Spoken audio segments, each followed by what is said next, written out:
Ulisses Neto conosco em áudio e vídeo. Ulisses, a Rússia está dando início ao maior exército militar da história. Oi, Ulisses, bom dia. Isso, Thiago, o maior exercício militar de sua história. Isso, exatamente.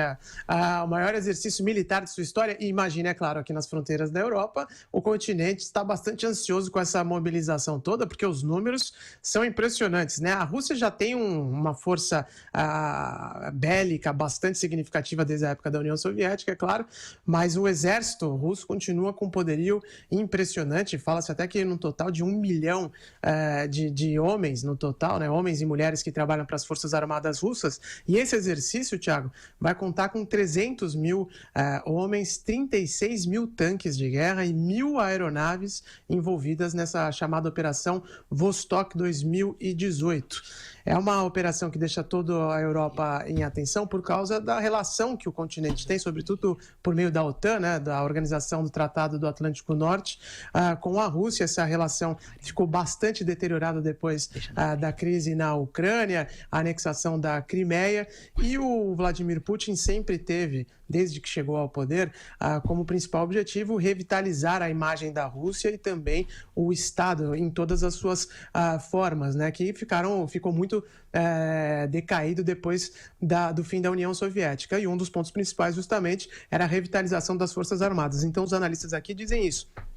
Depois de ter conquistado o mundo com o soft power, né, com a Copa, que teve uma demonstração importante sobre como a Rússia se modernizou, sobre como as coisas funcionam por lá, agora ele também investe ainda mais pesado no hard power, nessa demonstração do poderio bélico com uma operação militar gigantesca. E o ponto crucial também desse exercício, Thiago, que tem sido muito comentado por aqui, é que a China parece que perdeu a vergonha, né, ou a timidez em mostrar sua aliança militar com a Rússia, porque ela também vai participar desse exercício, confirmou inclusive os números, né, de suas tropas. 3.200 homens foram enviados da China para participar desses exercícios, quase 1.000 equipamentos militares do país também fazem parte dessa ação. Então tudo isso deixa não apenas a Europa, mas como todos os países da OTAN, de olho na movimentação do presidente Vladimir Putin, deixando claro que as Forças Armadas da Rússia, que esse espólio, né, da União Soviética,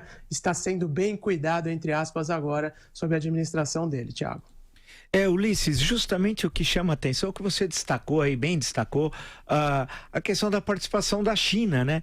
Porque é bom lembrar que as divergências China-Rússia, quando a Rússia era a União Soviética, a partir de 1960, eles têm inclusive sérias divergências, e no final da década de 60, choques na fronteira, né?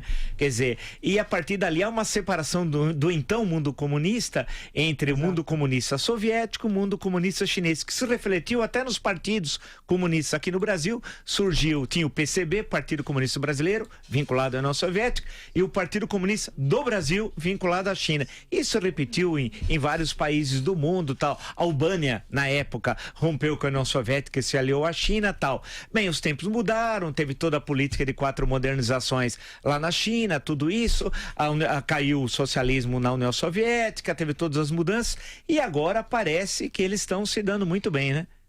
Por um ponto crucial, professor, pelo fato de que a Europa e os Estados Unidos, principalmente os Estados Unidos, impõem muitas sanções, né, principalmente na área de defesa à Rússia. E a China tem desenvolvido programas de satélite, programas armamentistas bem importantes, e que ela precisa dessa troca não apenas de tecnologia, mas também financeira, porque os russos investem nessa área também financeiramente. Então, na verdade, juntaram ali a fome com a vontade de comer nessa questão. Se o Ocidente vem implementando as sanções, até os Estados Unidos recentemente voltaram a fazer uma nova rodada contra a Rússia, a China aproveita esse vácuo, né, que é deixado nas relações com a Rússia pela Europa e os americanos, e vem investindo bastante nisso.